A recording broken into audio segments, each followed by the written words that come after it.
Hello, नमस्कार, सत श्री अकाल, आदाब। मैं शेफ विक्रम बजाज एक स्टेट में आप सभी का स्वागत करता हूं। जैसे एक बहुत कॉमन क्वेश्चन रहता है कि सर क्या जो मैदा होता है, लोकल मैदा, हम जो लूज मैदा मार्केट से लेते हैं, क्या हम उसको भी यूज़ कर सकते हैं?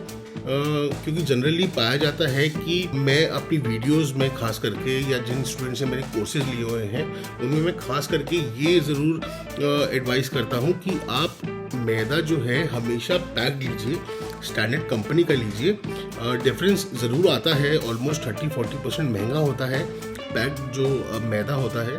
देखिए, सबसे जो बड़ा डिफरेंस आता है इस चीज़ में वो ये, और मैं क्यों कहता हूँ कि आप पैक्ड मैदे का पैकेट लीजिए, ब्रांडेड लीजिए, लूज मत लीजिए, उसका रीज़न है।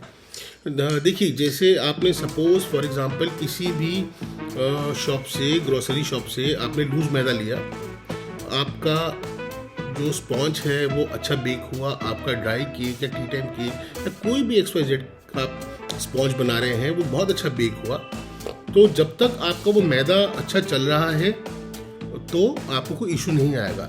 जहां आपका वो मैदा ख़त्म हो गया और फॉर एग्जांपल आप वही मैदा लेने के लिए दोबारा उसी शॉप में गए, तो ये ज़रूरी नहीं है कि आपको नेक्स्ट टाइम भी वही सेम ब्रांड का मैदा आपको शॉपकीपर दे।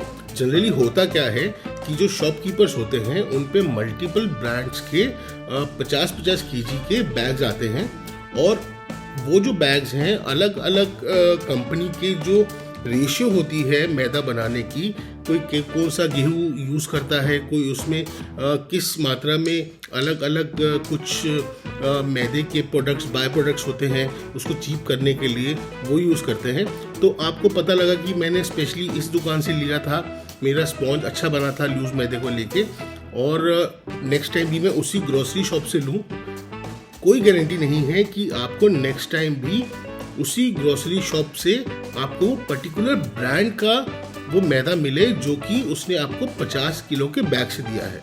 वो आपको बोलेंगे ये ज़रूर कि वही मैदा है, अच्छा मैदा है।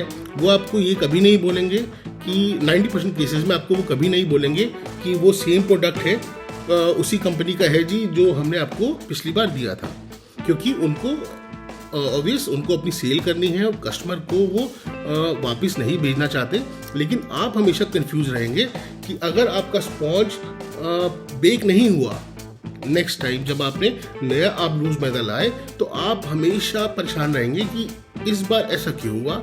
पिछली बार मैंने बनाया था या पिछली 2-4 बार 5 बार मैंने जब बनाया था तो मेरा स्पॉन्ज जो है वो बहुत अच्छा बेक हो रहा था, लेकिन अब नहीं हो रहा। उसके पीछे जो टेक्निकल रीज़न होता है वो ये होता है कि आपको वो पर्टिकुलर ब्रांड का मैदा नहीं मिला जो आपने लास्ट टाइम यूज़ किया था।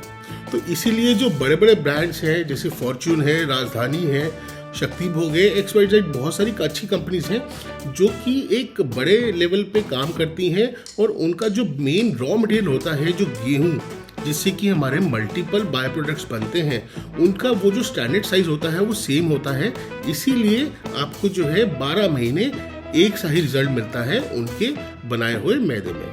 तो इसीलिए मैं आप सभी स्टूडेंट्स को सजेस्ट करता हूँ कि आप सभी ब्रांडेड कंपनी का अगर मैदा लेंगे तो आपको कभी भी इशू नहीं आएगा। नहीं तो जनरली जो लोकल ब्रांड के मैदे आते हैं 50 kg बैग में, वो आपको कंफ्यूज कर सकते हैं जब तक आप बेकरी में बिल्कुल परफेक्ट ना हो जाए। परफेक्ट हो भी गए तब भी वो आपको सेटिस्फैक्टरी रिजल्ट नहीं आएगा जो कि ब्रांडेड मैदे के साथ आता है। अब ब्रांडेड मैदे को मेरा हाईलाइट करने का रीज़न क्या है, वो इसलिए कि उसमें आपको जो क्वालिटी है वो कंसिस्टेंट एक ही क्वालिटी मिलती है, जिससे कि आपका रिजल्ट भी है वो कंटिन्यूसली हर बार सेम आता है। तो ये रीज़न है, और ये जवाब है मेरा आप सबकी जो क्वेरीज आई हुई थी काफ़ी टाइम से, वो ये कि हम मैदा लोकल भी यूज़ कर सकते हैं या नहीं। तो मिलेंगे आपसे दूसरी वीडियो में आपके डाउट्स सॉल्व करने के लिए। Good bye.